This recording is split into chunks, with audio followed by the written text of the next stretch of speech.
どうも、翔太です。いや、お待たせしました。今回は野手の選手のティア表について、解説していきたいと思います。かなり長い動画になると思いますが、早速やっていきますので、よかったら最後まで見てください。それでは、どうぞ。はい、早速コスト0の選手から見ていきましょう。前回も話したんですけども、B が、使わないだろうという選手で、A が使っても使わなくてもいい、S が絶対使ってほしいという選手になっております。で、B ランクからですね、パーちゃんと柴田。で、A ランク左から、青梅、ガイドウ、水木、猿山、田中。で、S が左から、川星、矢部、長瀬、わーちゃん、神山となっております。さあ、まず1人目の注目選手、A ランク、青梅ですね。青梅はムード×があるので、ムード丸の選手が2人いないと、ムードの効果を打ち消してしまいます。なので、今回川星穂村が、コスト0で入っていますが、青梅を入れる場合は、ムード丸もう1人入れないと、ムード丸の効果発動しませんので、そちらには注意なんですけども、ただ、能力はすごく強くて、アベレージヒッターがあるので、ミート打ちの時ヒットを狙いやすいですし、あとなんといっても守備ですね。守備がサード回れますし、ファーストも結構回れるので、特に今回コストゼロの選手が少なくなった中では、サードを守れるっていうのはかなり大きいかなと思います。ただ何度も言いますが、ムードが消えてしまうのは痛いので、青梅入れる場合は必ずムード丸の選手をもう一人入れるようにしましょう。次に紹介するのは S ランクの川星穂村です。ムード丸です。必ず入れましょう。ゼフ長でも発動します。はい。他にムード丸の選手入れてない場合は、もう絶対にベンチ入れてください。必ずです。はい。めっちゃ強いです、ムード丸。ミートパワープラス5してくれます。もう最強です。入れましょう。さあ、S ランク2人目、矢部くんの紹介です。今回コスト1から0になりました。なんか、コナミの愛を感じますね。いやー、コスト0でこの選手が使えるのは大きいですね。総力 B、守備 C あるので、もう守備に関しては問題ないですし、補給 F もね、全然気にならないです。G じゃなければね、そこまで変わらないかなという印象はあります。で、ダイソー大種で使ってもいいですし、全然スタメンでね、使ってもらって大丈夫です。特に外野はね、コスパのいい選手っていうのが、結構少なくなった印象なので、もう矢部くんでレフト、ライト守らせてもいいかな。もうセンターでも全然いいですね、正直。うん。矢部くんはもう必ず、ベンチには絶対入るので、俺はもう S ランクですね。さあ、次の紹介は、長瀬です。長瀬は何と言っても、守備適性の広さですね。もう投手以外どこでもできます。一番いいのはセカンドですね。総力 C、守備 C やるので、もう守備範囲はコスト0にしては破格の能力してますし、あとキャッチャー C もあるんでね、全然キャッチャーもできます。ショートはちょっと怖いですけど、それ以外ならもうどこでも守れるんで、ベンチに入れておいて損なし、最強ですね。S ランクです。間違いない。さあ、次に紹介するのは、ワーちゃんです。こっからの2選手はね、前の3選手と比べると若干能力が落ちるんですけど、でもベンチに入りますね。ワーちゃんはセカンドを守備 C で守れますし、また、ファーストもサブポジションでついてるので、守備のバックアップとして入れておくのがいいかなと思います。コスト0で、この能力のセカンドが使えるのはありがたいですね。長瀬をね、終盤キャッチャーにしてワーちゃんセカンドにしてもいいですしね。はい。長瀬とワーちゃん両方入れるべきかなと思います。S ランク最後は神山です。神山は、キャッチャーはできるんですけども、ダイソーですね。はい。走力 B と走塁 B があるので、ダイソーとして申し分ない働きをしてくれますし、キャッチャーの控えでもいいですし、あとは弾道1なので、雲海や明神のような、速い重い球相手にポテンヒットが狙えるので、弾道1もね、だいぶ少なくなってきたんで、コスト0の中で使うんやったら、神山はおすすめですね。もう走攻守で悪くないと思います。S ランクです。はい。はい。ということで、ここからがお待たせしました本番です。コストありの選手の野手のティア表になります。でも選手の数が多すぎて作るのが大変やったんですけどね。はい。もう、こちらですね。はい。で、ティア表の解説なんですけども、D ランクがこの選手のティア表に載ってない選手全員入ってます。基本使わない方がいい選手です。C ランクがコスパ微妙の選手ですが、使えないこともない選手。B がコストに見合った能力の選手。A がコスパがいい選手。S がコスパ最強の選手となっております。で、あとは、このコスト表はですね、左から順にコストが高い選手は並んでおります。C ランクだとライゴが一番上のコストですね。はい。ということで、早速紹介いきたいと思います。C ランクの選手まずは読み上げていきます。左からいきますね。ライゴ、東条、七井、半田、佐伯、社長、ガルシア、佐賀、DJBK、イザヨイ、駒坂、猿、東、白目、鈴木、ガイル、ダランダ、佐久間、古長、男矢部、星空、バン、タメ口、一頭、坂本、チャライ、初野、鈴姫、大戸、尾崎、伊関、セティ、宇上となっております。どうしても投手よりね、野手の方が入る人数圧倒的に多いんでね、ティア表もね、選手が多くなってしまうんですけども、これぐらい、はい、とりあえず入れましたね。で、全員解説するとね、もう動画の時間とんでもないことになるんでね、C と B は注目選手何名かピックアップして、紹介していきます。C ランからは3名ピックアップします。まずは社長ですね。社長は今回のコスト改定でコストが5から4に1減っています。なんといってもパワーヒッター、パワー S があるので、もうどこでもホームラン狙えますし、あとは守備ですね。走力 B、守備 B あるので、もうサードの守備はめちゃくちゃうまいです。ただやっぱりこのミート F がね、結構しんどいですね。なかなか捉えるのが難しいので、僕的にはちょっとコスパは悪いかなと思っちゃうんですけど、ただ強振打ちうまい人はね、全然使っていってもいいのかなとは思います。さあ次の紹介は DJBK です。DJBK はコスト6から4になんとコスト2も減っています。パワー S90 と肩 S が魅力なんですが、守備範囲はね、守れるんですけど、そこまで広くはないです。で、コスト1の選手とか2の選手に守備が上手くて、阿部比の選手が結構いるのでね、そちらの選手使う方がコスパ的にはいいのかなと思います。もしくは DJBK じゃなくて、もうコストもっと上の選手で、打撃にもっと寄った選手をね、使うとかいいと思います。でもこちらもね、社長と同じような感じで、ミートの低さを気にしない人であれば、使ってもいいかなと思うので、こちらも強振が上手い人は全然使っていってもいいかなと思います。C ランク最後の選手はダランダダンです。ダランダは悪球打ちという能力がとても強くて、特に道江、熱森などのキワキワに投げてくるピッチャーに対してはとても強いです。悪球打ちがボール球でもブリアにヒットにできるので、そういった絶対に打てない球というのがダランダにはないです。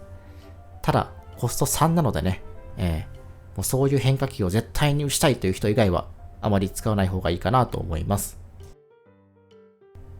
はい、ここからは B ランクの選手の紹介に行きます。左から清本、デイタ、ヴァンガード、鏡、マキシマム、岸田、内藤、村雨、森川、日野、データ文人、ピンク、キリキ、三森右京左京、尾藤、猫神、小平、金原、ミッキー、能見、三野、円谷、寺道、わらび、土門、暗がりとなっております。B ランクのピックアップ選手は9人いますので、そちら紹介していきます。B ランク1人目の紹介は清本です。いや、清本がまさか B ランクになる日が来るとはね、思ってもなかったですね。今回コスト7から9にコストが2上がっております。能力はもう言うことないですね。ミートパワー高い、パワーヒッター広角打法で、もうホームラン打つ能力に関してはトップクラス、さらに守備も悪くない。もう隙がないんですけども、やっぱりコストがね、9は高いですね。特にコスト55の大会とかだと、なかなか入れるのは難しいかなと思います。ただ、高コスト大会75とかになってくると、多少はね、入れやすくなるので、そういった大会であれば使うのは悪くないかなと思います。次に紹介するのは、データ大輔です。今回コスト9から7に下がっております。データはキャッチャー A がまず強いのと、パワーヒッターパワー S90、こちらも強いですね。あとは肩も B あるので盗塁も刺しやすいですが、こちらもね、コスト7あるんでね、結構高いですね。特にコスト0が今回少なくなったので、投手だったりとか、あとは他の野手ですね。結構苦しくなってきてはいるので、コスト55とかの60とかもそうですけど、低い大会だと難しいですが、先ほどの清本と同じような感じで、75とかの高コスト大会であれば使うことは問題ないかなと思います。現状は B ランクとさせていただきます。次に紹介するのはヴァンガードです。ヴァンガードもね、B になるなんてね、僕が B にしたんですけどね。はい。ヴァンガードはパワーヒッター広角打法を持ってミートパワーが両方高いので、ホームランはとても狙いやすいです。ただこちらもコスト7あって、あとは足と守備ですね。こちらが両方 D なので、守備範囲に関してはそこまで広くないかなと思います。打撃だけで外野手コスト7っていうのは、コスパがいいとは言えないですね。はい。打力に振るチームだったら入れても問題ないかなと思いますが、B ランクとさせていただいてます。はい。B ランク4人目の紹介は、鏡です。鏡はパワー B78。ちょっと少ないですが、パワーヒッター、広角打法があるので、どこでも入ります。雲海明神でも打ってます。あと、走力 B、守備 A あるので、センターを守ることもできますし、なんといっても球打ですね。同営とか熱森に対してヒットやホームランを狙うことができます。ただこちらもコスト7なので、コスト改定後のこのオーダーを組むってなった時に、7はかなりきつくなってきますし、あとはチャンス G もあるんでね、終盤逆境が発動してもチャンスで回ってきて、結局なんか相殺されるみたいなことが結構あるので、コスト7でコスパがいいかって言われると、そこまでかなと思います。あとは外野手でね、コスト1とか2の選手に守備範囲が広くてアベレージヒッター持ってるみたいな選手がいるので、そういった選手を使ってピッチャーにコスト割いたりとか、ファーストサードに打力の強い選手を置くとか、そういった使い方が僕はおすすめかなと思います。なので今回は B ランクとしています。続いて紹介するのは岸田です。岸田は高いミート能力とパワー B75、パワーヒッター、プルヒッターと強心特の2つ持っていますね。走力 B もあるので、実は守備もうまいです。ただ、ファーストなんでね、パワーがもうちょっとあればね、良かったですね。パワーが80とか85とか、もうちょっと上がれば、コスパがいい選手 A ランクも入ったかなと思います。ただ、チャンス A があるので、チャンスの時の岸田はめちゃめちゃ強いですね。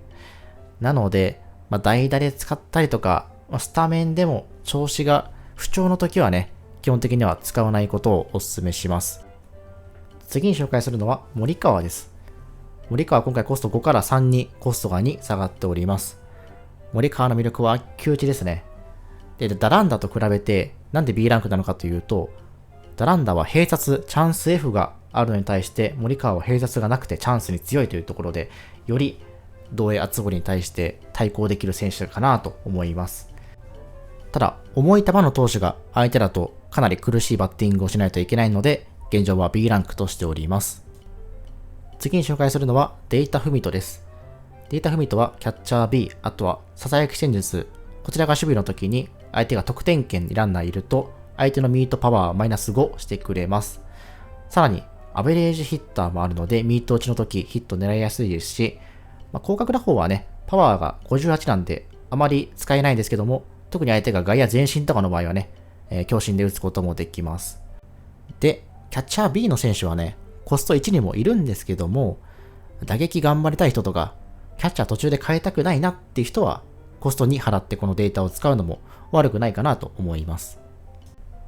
続いて紹介するのは、コスト3から1に下がりました、キリキの紹介です。キリキはパワー S90、パワーヒッターがあるので、理論上どこでも打てます。何回もね言ってますが、これからも言ってきます。はい。で、調子極端。この調子極端が強くて、好調の場合ミートパワープラス15、絶好調であればミートパワープラス20上がります。パワーは元が高いんでね、あんまり関係ないんですけど、ミート上がるのはね、でかいですね。で、こういった好調以上を引いてほしい選手は、2軍に入れることをお勧めします。ここからね、大事なんでよく聞いてください。2軍に1人だけ選手を置くと、なんと、調子普通を引かなくなります。不調も引かなくなります。好調か絶好調か絶不調しか引かなくなりますね。これ調子の仕様の問題でね、こういうことになってるんですけども。なので、これからも A ランク等で、こういった調子極端な選手が出てくると思いますが、スタメンで使わなくて代打で使いたい場合は、2軍に入れることをお勧めします。特に1人だけでね、置いておくと、より調子がブレやすいので、好調以上引きたい選手は1人だけ置くようにしましょう。さあ、B ランク最後のピックアップ選手は猫神です。猫神の魅力として走力 B、盗塁 B、走塁 B があるので、ダイソーとしても使えますし、あとはキャッチャー C もあるんで、キャッチャーがもちろん悪くはないです。ただこのムード丸が猫髪の大きな持ち味、特徴ですね。特に青梅を入れる場合は、この猫髪を入れるのは悪くないかなと思います。ただ、青梅を入れない場合は、川星穂村がコストゼロでムード丸を持っているので、青梅がチームに入る場合のみ猫髪を入れることを検討しましょう。さて、ここからはいよいよ A ランクの選手の紹介に行きます。左から滝本、仙道、福谷、大田、小野分、野球マン3号、諏訪野、鎌刈、草野、火山院、ニャプテト、ブラック、酒井、ギャネンドラ、達井、三本松、夢城のどか、サブリ、イチョウとなっております。そして A ランクからは選手1人ずつ紹介していきますので、ここからまた長いですが、ついてきてくださいね。A ランク1人目の紹介は滝本です。滝本はコスト7から8にコストが1上がっております。で、清本は9でランクが B、滝本は8でランクが A となった理由ですが、滝本はなんと清本とは違い、アベレージヒッターがついています。もちろんね、サード守れない、守れるんですけどね、守備力低いので、できればファーストで使いたいんですが、ただファーストで守るってなった場合には、滝本の方が僕は打力は上だと思っています。パワーヒッター96、高額打法あるので、どこでも誰でも入りますし、また、追い込まれた時に、低めのちょっとしたボール球だったら、阿部秀、なんだかんだ速い打球がいってセンター前とか結構あるので、追い込まれた時に滝本の方が強いと思っています。で、なんだかんだコストを割く場所が、投手か、あとはファーストだったりサードに新しいコストだとなってくるかなと思うので、ファーストはコスト高い選手を置いてもいいのかなと思います。なので今回トップクラスの打撃能力を持つ滝本を A としました。A ランク2人目の紹介は仙道です。仙道はコスト6から8にコストが2も上がっております。もう仙道といえばね、前からずっと強くて常に環境のトップに君臨していたんですけども、コストが変わってついに8位になったので、今回 A ランクにしています。では、もちろんこの打撃能力はね、見たらわかる通りミートパワー SS で1球入魂で初球にかなり強く、アベレージヒッター、パワーヒッター、高額打法と、もう隙がない能力、そして代打丸を持っているので、例えばファーストに最初と弱い選手を置いて、初回から代打で使っていくというような戦法がよく猛者の間では使われています。で、仙道のこの代打丸というのが不調の時にかなり効果が良くて、普通だったらね、別にもうその能力強いので使えるんですけど、不調の場合だと能力が落ちるところをこの代打丸でカバーできるので、そういったところでも打撃能力は滝本よりも上です。ただ、守備能力ですね。守備が走力 F、守備 E なので結構範囲が狭いです。あとエラーと扇風機もあるんでね、赤能力は結構致命的というか、あんまりついてほしくない能力はついています。が、やっぱり打撃能力が強すぎるので、S まではいかないも、やはり A ランクぐらいはあるんじゃないかなと思い、選ばせていただきました。コストに余裕があるならぜひ、仙道を使ってください。3人目に紹介する選手は、福谷です。福谷はコストが7から6に今回コストが1下がりました。で、福谷の魅力は、こちらも打撃能力ですね。ミートは C65 とそこそこながらもパワー S、パワーヒッター、広角打法、逆境丸もついているので、打撃能力は言うことないです。おまけに威圧感もついています。ただ、守備範囲はそこまで広くありません。走力 F、守備 D。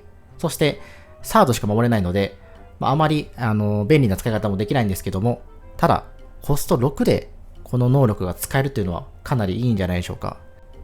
サード、ファースト以外のポジションって、実はそこまで強打者が多くなくて、パワーヒッター、広角打法でパワー S なんてなかなかいないので、やはりコストを割くんであれば、このサードに強力なバッターを置くっていうのは、個人的にはおすすめです。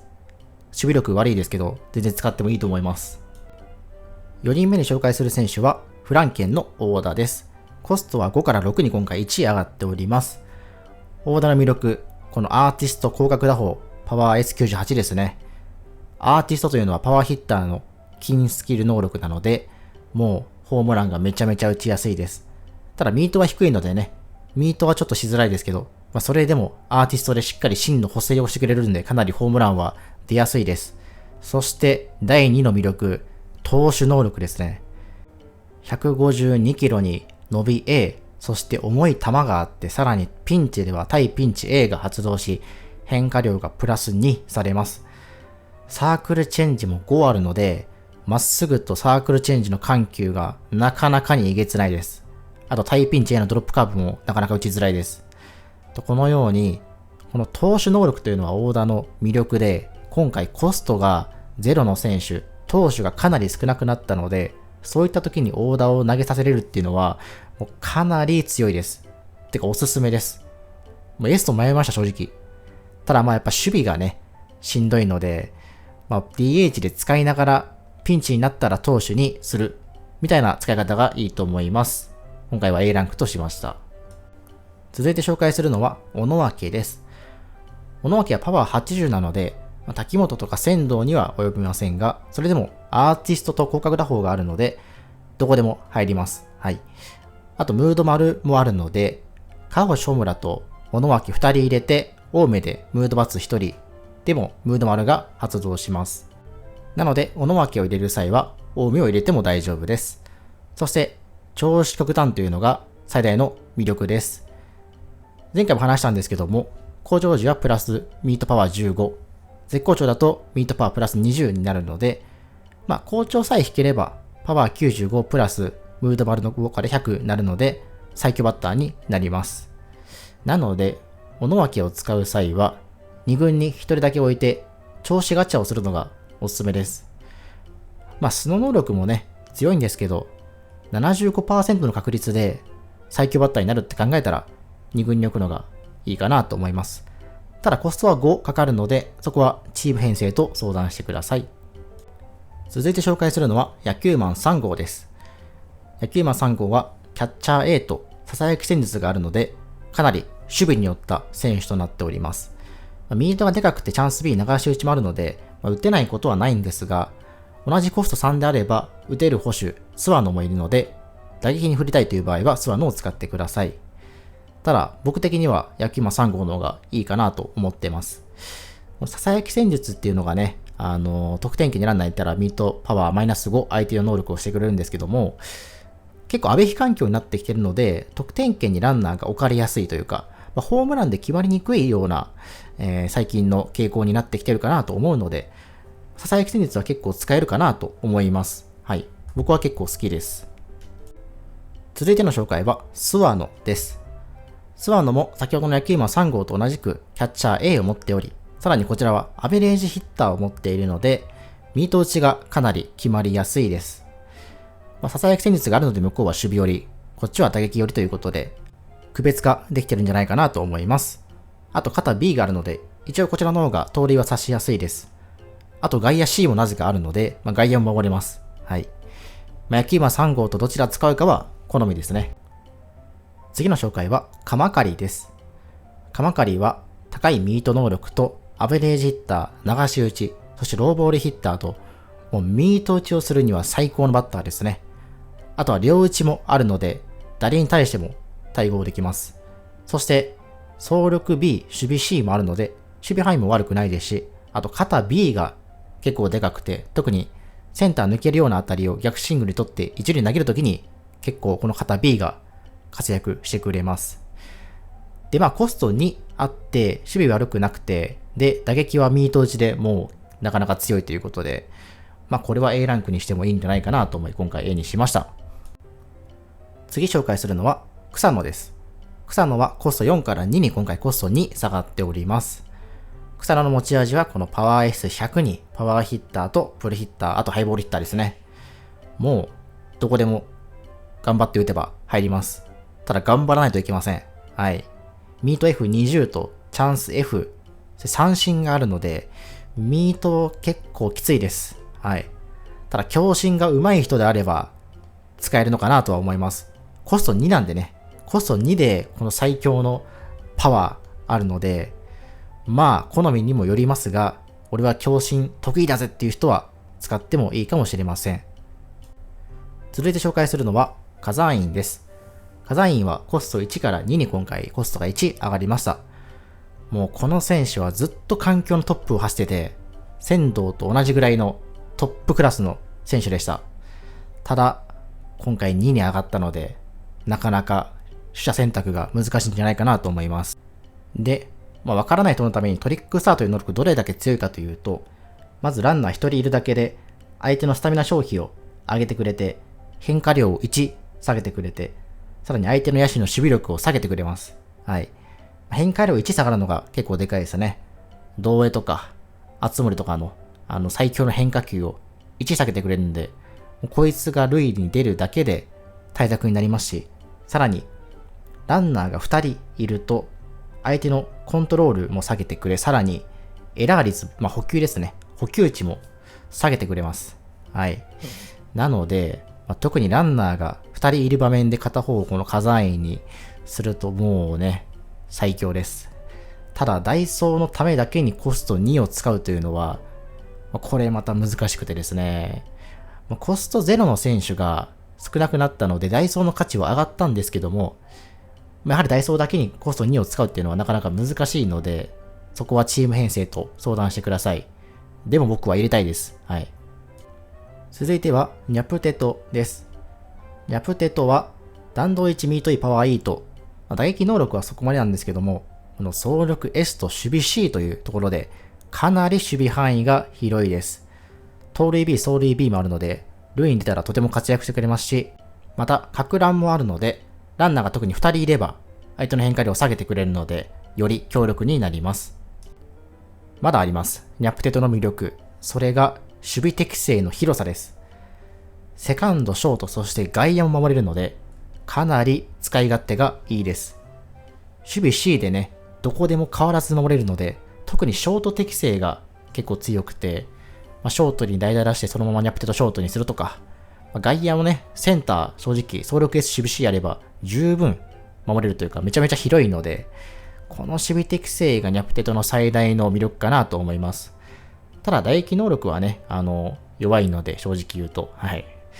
明神とか雲海に対して強振でポテンヒットは狙えたりするので、めちゃめちゃ弱いってわけではないです。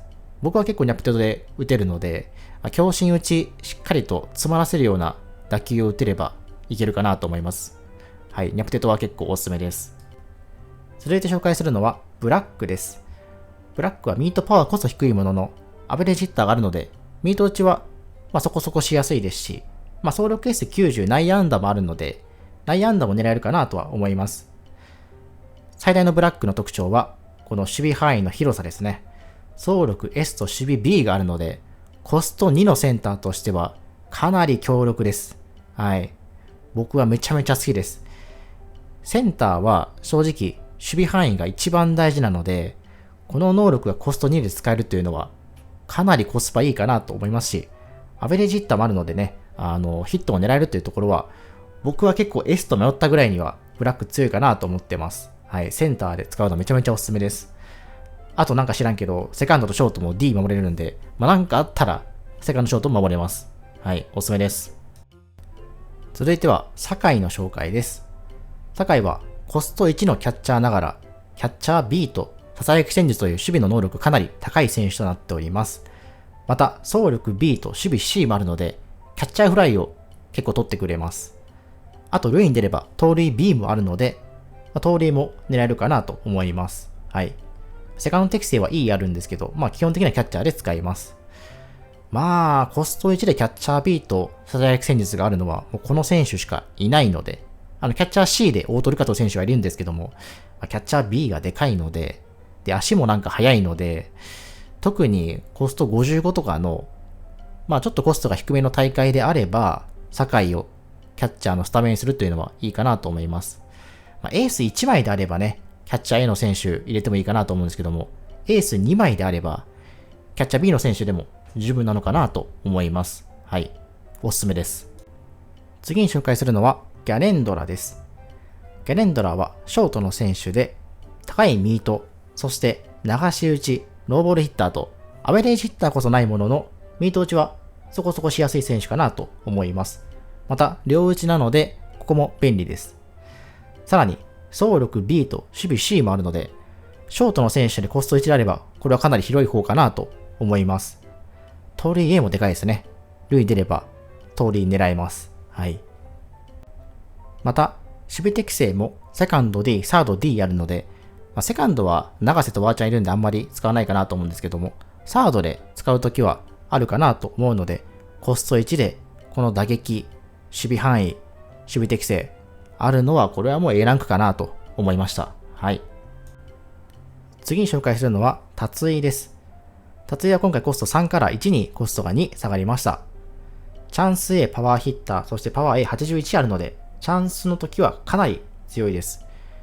ただ、その能力は物足りないので、調子普通ではあんまり使えないかなと。なので、調子極端を活かして、2軍に1人だけ置いて、調子ガチャをするのがおすすめです。好調さえ引けば、パワーがムード丸乗って100になるので、あとはチャンス A も発動すればね、ミートももっと上がりますし、コスト1でワンチャンス最強のパワーを持った選手ができるっていうのはコスパいいかなと思って今回 A にさせていただきました。あとこれは追記で取り終えた後に言い忘れたんですけども、他のパワー80とかの調子極端の選手と違うところで言うと、外野適性がね、守備 D あるので、調子よく引いた時には外野手で使えるっていうのは結構でかいです。他の選手はね、ファーストの選手とかね、なんならもう DH だけしかできないような選手もいるので、そういった選手と比べたらやはり外野適性が D あるっていうのは、いいところかなと思います。次に紹介するのは3本松です。3本松は今回コスト3から1にコスト2下がりました。3本松の魅力はコスト1ながらパワー S90 とパワーヒッター、プルヒッターと強振特度2つ持っているところです。理論上はどこでも入ります。ただミートは低いんでね、強振打ちが得意な人はどんどん使っていっていいかもしれません。でもコスト1でこの選手が使えるっていうのはね、今回のコスト改定の影響かなり受けてお得になっている選手かなと思うので、ぜひ使ってみてください。次に紹介するのは夢城のどかです。夢城のどかはこのバランスの取れた能力が魅力ですね。ミート B パワー C、そしてアベレージヒッターと、ミート打ちはとてもしやすいバッターで、さらに走力、守備力 C あるので、守備範囲もまずまず、肩も強く、補給も A と、かなりサード向きの選手ですね。またファースト適性も D あるので、ファーストも全然いきます。なんかシンプルにコスト1でこのバランスの取れた能力が強いということで A ランクにしました。はい、以上です。続いてはサブリの紹介です。サブリはセカンドの選手で、まずはミート A とアベレージヒッターがあるので、ミート打ちはとても狙いやすいですし、走力 B、そして走塁 A があるので、塁に出ればとても足が速いです。さらに守備力も C あるので、セカンドの守備範囲もまずまずです。この選手がね、コスト1でセカンドで使えるっていうのはかなり大きいですし、あんまり使わないかもしれないですけど、キャッチャーもね、一応守れるんで、キャッチャー D あるんでね。セカンドでこのコスト1でこの能力、シンプルに強い。おすすめです。さあ、A ランク最後の選手紹介です。イチョウになります。イチョウはパワーヒッター、そしてパワー A87、さらに調子極端があるので、特に2軍に1人だけ入れて、イチョウを好調か絶好調にするのがおすすめです。ただイチョウの場合はね、シンプルにその能力がパワー A87 という高いので、調子普通で使っても頑張れば打てます。はい、頑張れば。ただこのミート上がる能力は結構でかいので、好調、絶好調でやはり使いたいなと僕は思います。なので使う際はね、2軍に1人だけ置くのがおすすめです。今回よく出てくるね、2軍に選手1人だけ置いて調子ガチャをするっていうことは結構おすすめなんで、ぜひ調子極端を持っている選手を2軍に置いてみてください。さあ、お待たせしました。ここから S ランクの選手の紹介に入ります。なんと S ランクたったの3名です。はい。野手の総数ね、220人ぐらいだいたいいるんですけども、その中でたった3名のみ選ばれました。この3選手は誰がどう使っても強いので、ぜひ使ってみてください。はい、左から紹介します。大田、ザンス、指導です。それでは各個人別の紹介に入ります。1人目の S ランク選手は、大田。コスト11の大田ですね。はい。A ランクと迷ったんですけども、もう強すぎて、能力が強すぎて MS にしました。はい。大田の魅力、それは高い打撃能力と悪球打ち、そして守備能力です。はい。ミート C65、そこそこでパワー S98、パワーヒッターと広角打法。これだけでも強いんですけども、悪球打ちという能力、これがこのパワーと合わさるともう最強です。多少のボール球だったらホームランにしてくれます。なので、際どいところを見逃す必要がないです。もう際どいところで迷わず振りに行ったらホームランです。はい、ホームランかペン直が、うまくいけばホームラン狙えるので、はい。関係なしということですね。そして、サードも走力 D と守備 A、肩 A あるので、特にこの守備力 A がでかくてですね、サードは比較的他のポジションに比べて速い打球が飛んでくるので、ライナー性の当たりを素早い反応で取ってくれます。はい、サードでかなり守備範囲広いです。また、外野適性も D あるので、他の選手をサードで使いたい場合は全然外野に回しても問題ないです。はい。コスト11はあるんですけども、とにかくこの打撃能力が、悪球打ちが強すぎて、そしてサードもうまい、外野もまあまあ守れるとなったら、俺はもう S ランクでもいいかなと思います。まだあります。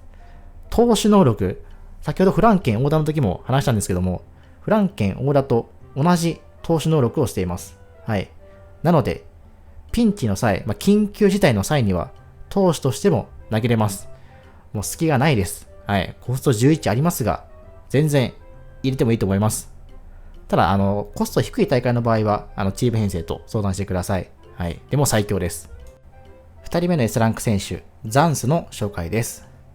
ザンスはショートの選手で、まずはミート C、パワー B とそしてアベレージヒッター、チャンス B があるので、ミート打ちしやすいですし、相手の外野が前とか定位置の場合は、全然強振で頭を越すこともできます。そしてザンスの魅力、走力 B と守備 A、コスト2ながらこの高い守備能力ですね。高い守備能力を持ちつつ、このアベレージヒッターでミートを狙えるパワー B やるので、強振も打てる。これがコスト2。S ランクです。コスパめちゃめちゃいいです。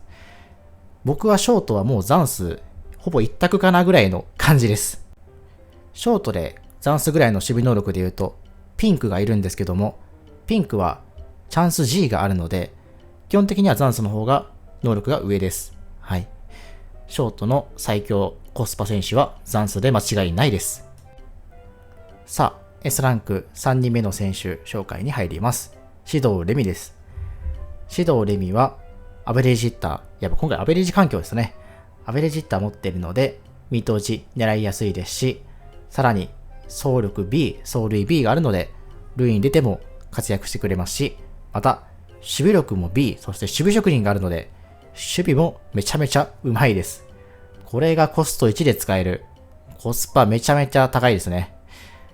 バッティング良かったりとか、あとは守備良かったり、片方を持ってる選手はいるんですけども、走攻守で、このバランスがいい指導レミっていうのは、もう外野の中でもね、飛び抜けてます。コスパ良すぎます。僕はもう、絶対に入れてほしいですね、指導レミは。外野の一角は指導レミで間違いないと思います。ただ、高校生大会の場合はね、高い選手入れれると思うんで、その場合は編成と相談するんですけども、特にコスト55とか、あとは75以下の場合は、基本的に指導レミを入れてもいいのかなと思います。はい。コスパ最強です。はい。いかがでしたでしょうか？この動画が WBC パープルのチーム編成において少しでも参考になれば幸いです。ぜひ高評価とチャンネル登録よろしくお願いします。